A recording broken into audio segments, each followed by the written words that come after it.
नमस्कार दोस्तों, हम बात करते हैं आज 21 जून 2020 के करंट अफेयर की, जिसमें जितनी घटनाएं आज घटी हैं, जैसे सूर्य ग्रहण को लेकर के सबसे बड़ी घटना घटी है। और दूसरी जो घटना घटी है वो घटी है योग दिवस को लेकर के, जो आज 21 जून को मनाया गया है, छठा योग दिवस। तो सबसे पहले हम बात करते हैं पहले क्वेश्चन की। पहला क्वेश्चन है, विश्व एथेनिक दिवस कब मनाया जाता है? इसमें जो पहला ऑप्शन दिया गया है 20 जून, दूसरा 19 जून, तीसरा 18 जून और चौथा जो ऑप्शन दिया गया है 21 जून। जो विश्व एथेनिक दिवस मनाया जाता है, जो विशेष रूप से मनाया जाता है 19 जून को। और ये इस जो इस दिवस को जो मनाने का जो मूल उद्देश्य है वो है विश्व में अलग अलग क्षेत्रों की जो ऐतिहासिक विरासत, सभ्यता, मानव जाति, विज्ञान, कला, संस्कृति, उनको सहेजने के लिए जो जागरूकता फैलाने के उद्देश्य से इसको मनाया जाता है। दूसरा जो क्वेश्चन जो आज की सबसे महत्वपूर्ण घटना है उस पर आधारित है। दूसरा क्वेश्चन है, अंतर्राष्ट्रीय योग दिवस कब मनाया जाता है? ये तो आपको पता भी होगा, अंतर्राष्ट्रीय योग दिवस कब मनाया जाता है। अंतर्राष्ट्रीय योग दिवस जो मनाया जाता है 21 जून को मनाया जाता है। इसके संदर्भ में हम कुछ से जो बातें हैं उन पर चर्चा कर लेते हैं। जैसे इस बार जो योग दिवस मनाया गया है वो छठा योग दिवस मनाया जा रहा है, और इसकी जो थीम है वो है योग और परिवार संयोग बताई गई है।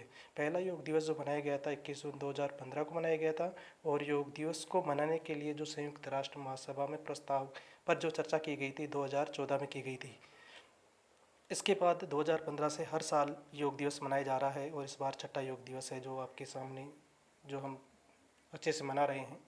एक बात और आती है कि 21 जून को ही योग दिवस क्यों मनाया जाता है। जो भारतीय संस्कृति के अनुसार देखें तो ग्रीष्म संक्रांति के बाद सूर्य दक्षिणायन हो जाता है, और 21 जून का जो साल है वो सबसे बड़ा दिन माना जाता है। इस दिन सूर्य जल्दी उदय होता है और देर से ढलता है, इसलिए 21 जून को अंतर्राष्ट्रीय योग दिवस मनाया जाता है।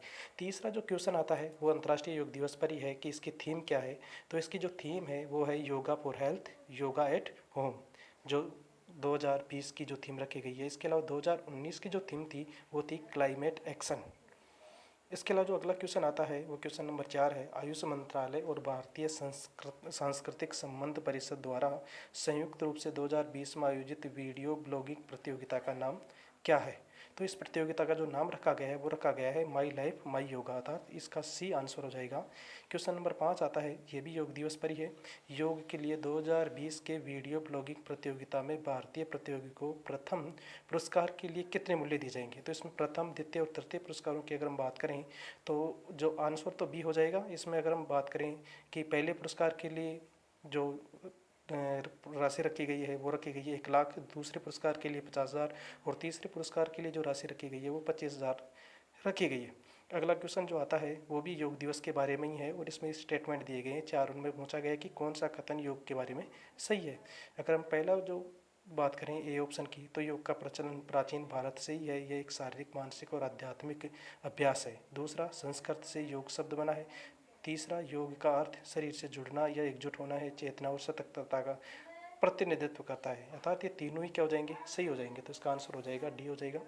अगला 7वां क्वेश्चन आता है, 21 जून 2020 को किस प्रकार का सूर्य ग्रहण होगा?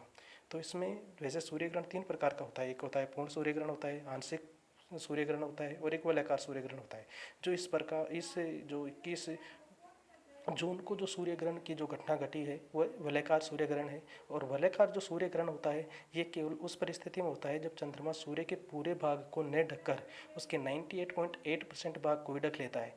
इसमें सूर्य का बाहरी हिस्सा गोलाई में एक चमकदार कंगन की तरह दिखाई देता है, और बीच का हिस्सा में क्या रहती है? छाया रहती है। इसको रिंग ऑफ फायर भी कहते हैं। जैसे अगला क्वेश्चन इसी पर आधारित है कि किस प्रकार के सूर्य ग्रहण में रिंग ऑफ फायर बन जाती है। तो ये भी किस में हो जाएगा? वलयाकार सूर्य ग्रहण, अर्थात इसका ऑप्शन क्या हो जाएगा? आंसर बी हो जाएगा। अगला जो क्वेश्चन है, नो निम्नलिखित में से किस स्थान पर 21 जून 2020 का सूर्य ग्रहण दिखाई देगा? तो इसमें तो जो ऑप्शन डी है वो सही है, क्योंकि इसमें उत्तरी भारत भी है, यूरोप और ऑस्ट्रेलिया के भाग भी हैं, एशिया, अफ्रीका, प्रशांत महासागर का अधिकांश भाग भी है। अब अगला क्वेश्चन बात करते हैं 10वें की। जब पृथ्वी यानी कि जब उपग्रह पृथ्वी की परिक्रमा करते समय जिस बिंदु पर पृथ्वी से सबसे अधिक दूर होता है उसे क्या कहते हैं? वो एपोजी होता है, यानी कि जो मैक्सिमम डिस्टेंस होती है उसको क्या कहते हैं? एपोजी कहते हैं। तो ऑप्शन ए हो जाएगा इसका सही।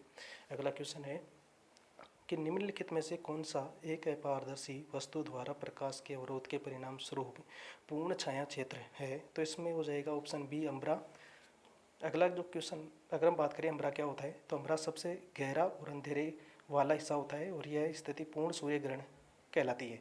जो पेनब्रा होता है वह क्षेत्र होता है जिसमें प्रकाश का स्रोत का केवल एक ही भाग अवरुद्ध होता है। यह स्थिति जो आंशिक सूर्य ग्रहण होता है उस परिस्थिति में दिखाई देती है। अगला जो क्वेश्चन आता है कि जो भारत है यानी कि जो निम्न में से किस देश को हाल ही में 8वीं बार संयुक्त राष्ट्र सुरक्षा परिषद का अस्थायी सदस्य चुना गया। तो इसमें तो भारत है। भारत के साथ साथ जो अन्य जो देश चुने गए हैं उनमें देखिए नॉर्वे है, केन्या है, आयरलैंड है, मेक्सिको है। अगर हम बात करें कि भारत जो संयुक्त राष्ट्र सुरक्षा परिषद का जो पहली बार जो अस्थायी सदस्य बना था वो बना था 1950-51 में।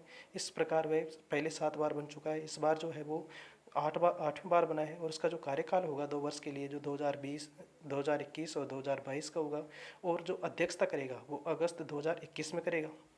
इसके अलावा अगर हम बात करें संयुक्त राष्ट्र संघ की बात करें तो जब द्वितीय विश्व युद्ध हुआ था तो द्वितीय विश्व युद्ध जैसी घटनाओं को रोकने के लिए इसका जो स्थापना की गई थी वो स्थापना की गई थी, कब की गई थी, यानी 1945 को की गई थी, 24 अक्टूबर 1945 को। इसमें जो 5 स्थायी सदस्य होते हैं और 10 अस्थायी सदस्य होते हैं। और इसके अलावा जो इसकी जनरल असेंबली होती है उसमें कुल वर्तमान में 193 सदस्य देश हैं, जिनमें 192 सदस्यों ने वोट डाला था और उनमें से 184 सदस्यों का वोट भारत के पक्ष में पड़ा था। इसलिए भारत को 2/3 वोटों से ज़्यादा वोट मिले और भारत क्या हो गया, अस्थायी सदस्य के रूप में चुना गया। अब हम बात करें अगले क्वेश्चन की बात करें। अच्छा, एक बात और कर लें कि संयुक्त राष्ट्र संघ में भारत की ओर से जो प्रतिनिधित्व करने वाले हैं उनका नाम जो है वो है TS त्रिमूर्ति साहब है। ठीक है। अगला जो क्वेश्चन आता है वो आता है स्वीडिश मैपिंग प्रौद्योगिकी कंपनी, यानी स्वीडिश मैपिंग प्रौद्योगिकी कंपनी है जिसका नाम है मेपिलरी। इसका अधिग्रहण किस प्रौद्योगिकी कंपनी ने किया है? तो इसका जो अधिग्रहण किया है वो फेसबुक ने किया है, बाकी ज़्यादा कुछ है नहीं इसमें। अगला जो क्वेश्चन आता है विश्व शरणार्थी दिवस कब मनाया जाता है? तो विश्व शरणार्थी दिवस जो मनाया जाता है यानी विशेष रूप से इसको जो मनाया गया है वो मनाया गया है 20 जून को मनाया गया है। और इसके ऊपर है जो एक ग्लोबल ट्रेंड्स रिपोर्ट भी जारी की गई है।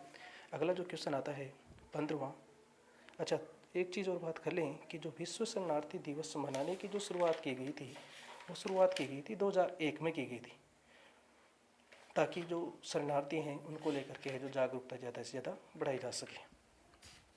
अगला जो क्वेश्चन आता है वो आता है कौन सी कंपनी भारत की पहली 150 अरब डॉलर के मूल्य की कंपनी बन गई है और हाल ही में शुद्ध ऋण मुक्त भी हो गई है? तो ये है रिलायंस इंडस्ट्री जो है कंपनी है, उसमें ज़्यादा कुछ है नहीं। 16वां क्वेश्चन है कि किस संस्था को PM स्ट्रीट वेंडर के आत्मनिर्भर निधि के कार्यान्वयन एजेंसी के रूप में चुना गया है? तो ये हो जाएगा भारतीय लघु उद्योग विकास बैंक अर्थात सिडबी है। अगला जो क्वेश्चन आता है अगर हम बात करें इस योजना की, प्रधानमंत्री जो स्वनिधि योजना है उसके बारे में बात करें तो इस योजना का जो उद्देश्य है सड़क विक्रेताओं को 10,000 रुपये तक का कार्यशील पूंजी ऋण प्रदान करना है जो कोविड-19 लॉकडाउन से प्रतिकूल रूप से प्रभावित हुई। इसके अलावा यह ऋण 1 वर्ष कार्यकाल में मासिक किस्तों के रूप में चुकाने योग्य है और अगर शीघ्रता से कोई या समय से कोई भुगतान कर देता है तो उसको सब्सिडी भी प्रदान की जाएगी। क्वेश्चन नंबर 17 है सरल और किफ़ायती वित्तीय सुविधा मुहैया कराने के लिए सरल अफोर्डेबल हाउसिंग लोन योजना अर्थात सरल योजना जो प्रारंभ की गई है वो ICICI बैंक के द्वारा की गई है। 7.8% की दर से है जो ब्याज ऋण प्रदान किया जाएगा। हाल ही में चर्चा में रही कृष्णा नदी कहाँ से निकलती है?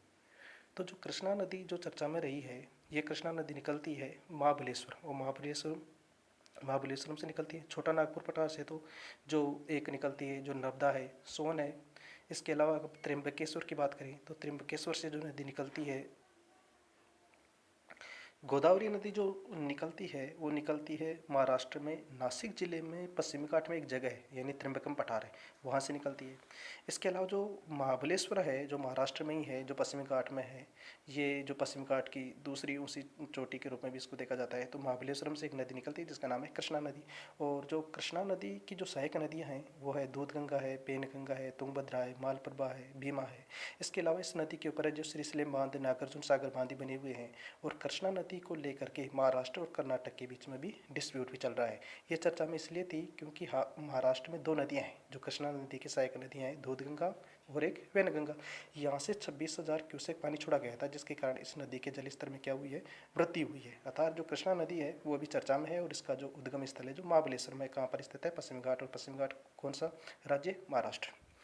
अगले क्वेश्चन की अगर हम बात करें तो आता है खेल मंत्रालय ने देश में कितने जिला स्तर पर खेल सेंटर खोलने की घोषणा की गई है?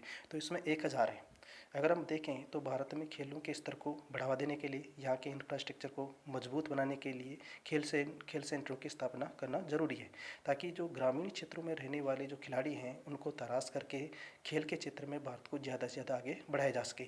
और जो ओलंपिक में भारत की स्थिति है जो केवल सिंगल डिजिट पर ही अटकी हुई है, उसको बढ़ा करके डबल डिजिट करना है।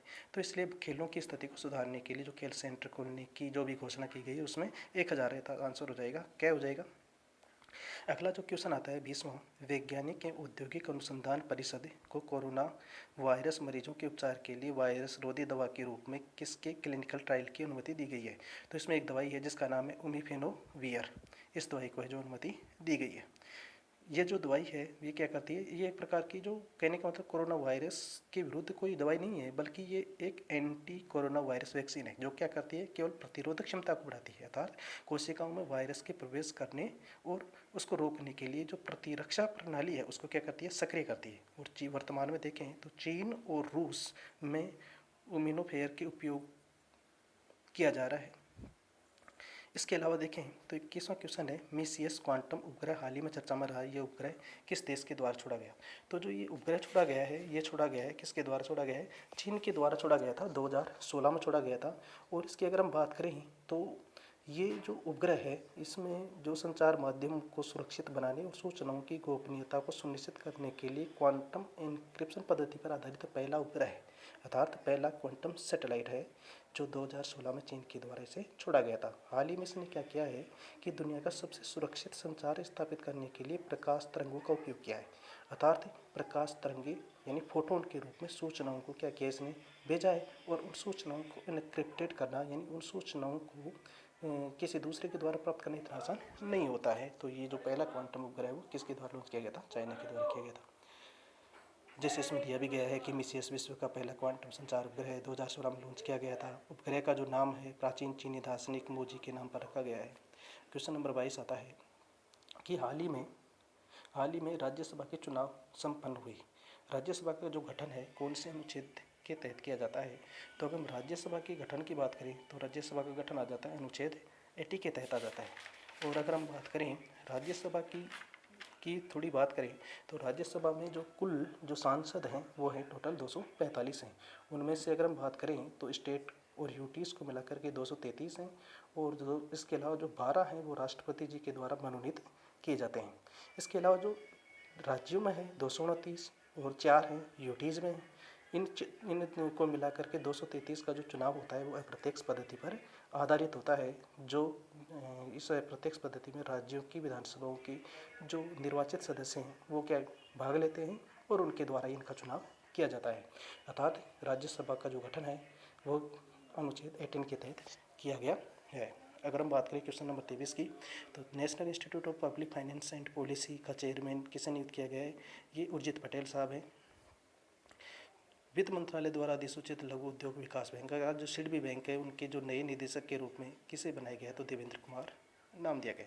अब थोड़ा सा हम बात करते हैं सूर्य ग्रहण को लेकर के जो आज चर्चा में रहा है।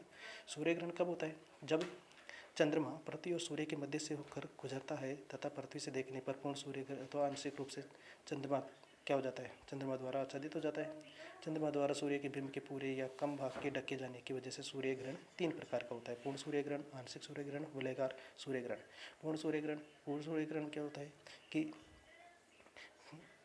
इस स्थिति में क्या होता है कि चंद्रमा पृथ्वी के काफ़ी पास रहते हुए पृथ्वी और सूर्य के बीच में आ जाता है और चंद्रमा पूरी तरीके से पृथ्वी को क्या कर लेता है, अपने छाया क्षेत्र में ले लेता है, जिसके फलस्वरूप सूर्य का प्रकाश पृथ्वी तक पहुंच ही नहीं पाता और पृथ्वी पर क्या हो जाता है, अंधकार जैसी स्थिति उत्पन्न हो जाती है। इसे हम क्या कहते हैं, पूर्ण सूर्य ग्रहण कहलाता है। आंशिक सूर्य ग्रहण, आंशिक सूर्य ग्रहण में क्या होता है कि चंद्रमा सूर्य और पृथ्वी के बीच में इस प्रकार से आ जाता है कि सूर्य का कुछ भाग ही पृथ्वी से दिखाई नहीं देता, अर्थात चंद्रमा सूर्य के केवल कुछ भाग को ही अपना छाया में ले पाता है। इससे सूर्य का कुछ भाग ग्रहण आस में तथा कुछ भाग ग्रहण से अप्रभावित रहता है, तो पृथ्वी के उस भाग विशेष पर लगा ग्रहण आंशिक सूर्य ग्रहण कहलाता है। गोलाकार सूर्य ग्रहण की बात हमने पहले कर ही ली थी कि 98.8% भाग को क्या कर लेता है, कवर कर लेता है, जिसके कारण है जो छाया छा जाती है, अंधकार छा जाता है। इस प्रकार से हमने बात की आज के करंट अफेयर की। धन्यवाद।